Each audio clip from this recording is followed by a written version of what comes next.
वर्षा बहू नजर नहीं आ रही, सुबह से गायब है। तुम्हें पता तो है माँ, वर्षा सुबह बाजार के लिए निकल जाए तो शाम से पहले लौटती नहीं है। आ तो गई हूँ, वो मेरी सहेली ने बताया था सस्ती साड़ियों की सेल लगी हुई है। वो 2 साड़ी फालतू खरीद लाई तो मुझे बोली कि तू रख ले। मैं उसी के घर चली गई थी। इतनी साड़ियां पहले रखी हुई हैं, वो कहाँ संभालोगी बहू?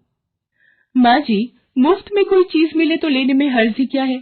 बहन जी, कपड़े धोने का सर्फ लोगी? अगर 5 पैकेट लोगी तो ये बाल्टी मुफ्त में मिलेगी। 5 पैकेट के साथ 1 बाल्टी मुफ्त? माँ जी खरीद लेते हैं, मेरे बाथरूम की बाल्टी टूट गई है, ये मुफ्त में मिल जाएगी, वो भी 200 रुपए के 5 सर्फ के पैकेट। वर्षा पहले सर्फ देख तो ले इस्तेमाल में कैसा है, पता चले बेकार हो। माताजी सुबह से बहुत पैकेट बेच चुके हैं, लेना है तो लो, नहीं तो हमें और भी जगह बेचने जाना है। माँ जी, मुझे बाल्टी की जरूरत है, ये लो 200 रुपए। लाओ सर्फ इधर दो, कपड़े तो धोने ही है, अभी इस नई बाल्टी में ही डुबो देती हूँ। अरे, ये सर्फ में झाग क्यों नहीं बन रहा? ये क्या? ये तो मामूली पाउडर है और ये बाल्टी मानो अभी चटक जाएगी। और करो लालच। ये कहानी है वर्षा की, जो अपने पति विनोद और सास ससुर के साथ जबलपुर में रहती थी। वर्षा का 3 साल का एक बेटा भी था जिसका नाम वंश था। वर्षा स्वभाव से बहुत लालची थी। मुफ्त में कुछ भी मिल जाए बस, उसकी इस आदत से घर के सभी लोग परेशान थे। एक दिन, विनोद, ये देखना, मेरी सहेली ने मुझे मोतियों की ये माला दी है, कैसी लग रही है? वो पहनती नहीं थी, मैंने कहा मुझे दे दे।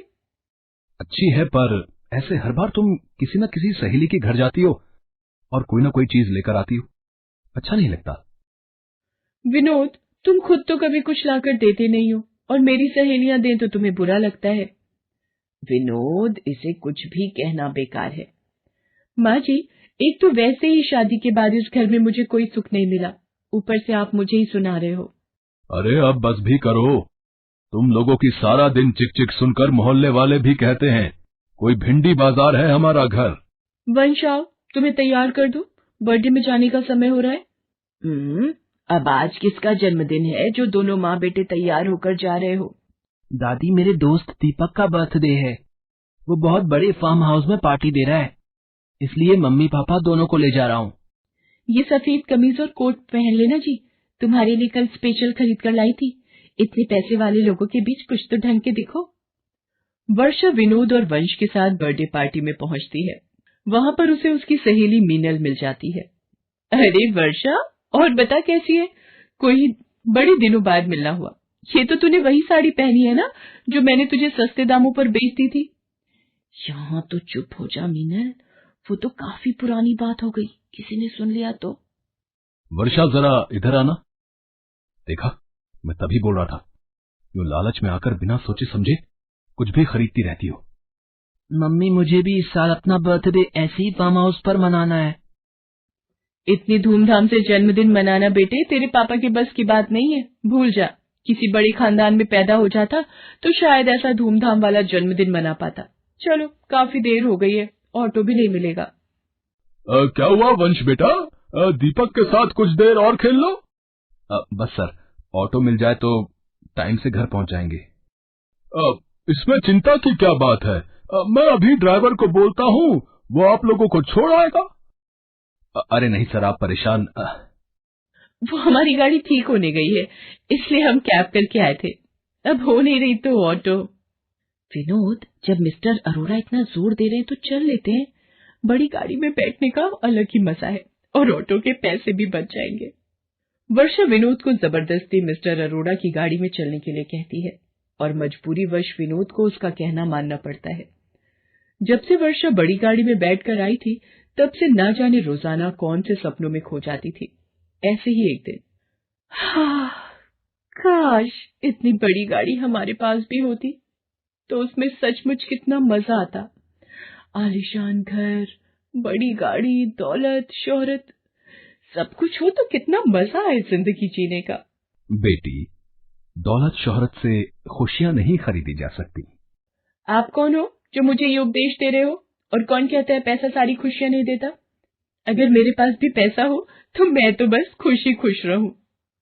अच्छा, चलो एक काम करो, मैं तुम्हें नोट छापने की एक मशीन दूंगा, पर वो एक जादुई मशीन होगी जो रोजाना घर में से कोई भी एक चीज लेकर बदले में तुम्हें नोट देगी। लेकिन याद रखना, मशीन रोजाना नोट देती है, इसलिए एक दिन भी तुमने उस मशीन को कुछ नहीं दिया, फिर वो तुम पर हावी हो जाएगी। बाबा, मुझे तो रोजाना ही नोट चाहिए। मुझे इसमें कोई परेशानी नहीं है। बस आप मुझे जल्दी से वो नोट छापने की मशीन दे दो, फिर तो मेरी सारी परेशानियां दूर हो जाएंगी। साधु वर्षा को नोट छापने की मशीन दे जाता है। कौन था वर्षा? इतनी देर से दरवाजे पर क्यों खड़ी थी? ये देखो माँ जी, एक साधु बाबा मुझे ये नोट छापने की मशीन दे गए हैं। अब रोजाना ये मशीन किसी भी एक चीज के बदले नोट देगी। ये तो कहीं नहीं सुना। तू तो लग रहा है दिन में सपने देख रही है और जादू और चमत्कार की बातें कर रही है। माँ जी, मैं सच कह रही हूँ। रुको, मैं आपको इस मशीन में से नोट निकाल कर दिखाती हूँ। ये देखो, मैंने इसमें ये रुमाल डाला और अभी देखना नोट बाहर आएंगे। हाँ, ये तो कमाल हो गया वर्षा बहू।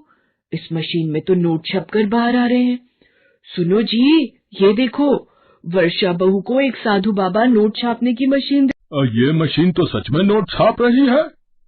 बाबूजी, अब आप देखते जाओ, हम लोग कुछ ही दिनों में करोड़पति बन जाएंगे। नोट छापने की मशीन देखकर विनोद न जाने किस चिंता में था। वो वर्षा से बोला, वर्षा, मुझे कुछ ठीक नहीं लग रहा है। इस तरह से मशीनों में कोई चीज डालकर नोट निकालना गलत है। मुझे तो इसमें कोई राज छुपा दिखाई पड़ता है।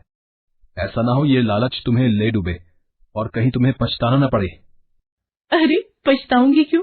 जब रोजाना नोट हाथ में आएंगे तो फिर तो मानो रोज दिवाली। आओ माँ जी, आओ माँ जी, आज हम ढेर सारी शॉपिंग करने चलते हैं। मुझे कुछ चीजें दे दो ताकि मशीन में से नोट निकाल सकूं।